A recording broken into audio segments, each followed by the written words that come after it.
Hello everyone. Today I'm starting a new simulation series built around a very simple idea. What happens when two groups follow a few basic rules and are left to compete over time? What you are looking at here is my own particle-based ecosystem. I have two groups, Group A and Group B.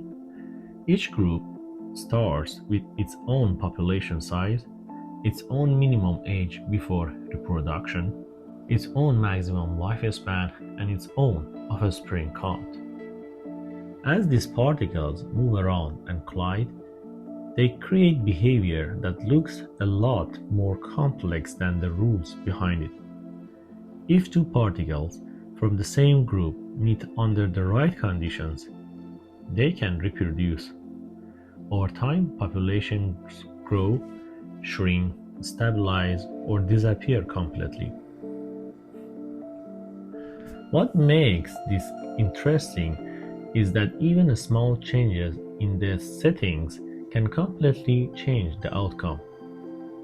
A group with a fewer members might survive longer if it reproduces faster, or if it lives longer, or if it reaches maturity earlier.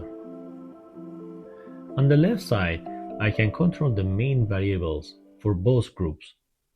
I can change the starting population, the minimum age needed for reproduction, the maximum age before death, and the number of offspring produced.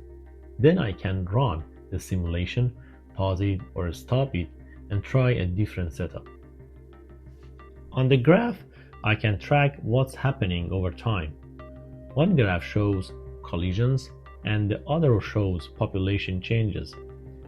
That makes it easier to see not just who wins, but how the system gets there.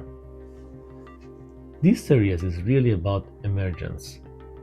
These are simple rules, but they can create competitions, collapse, balance, population, explosions, and sometimes results that are hard to predict just by looking at the input values. In the next videos, I'm going to test different scenarios and ask questions like, does a bigger population always win? Is it better to live longer or reproduce faster? Can two groups stay balanced for a long time, or does one eventually take over? If you enjoy simulations, artificial life, or emergent behavior, this series is for you. Let's start experimenting.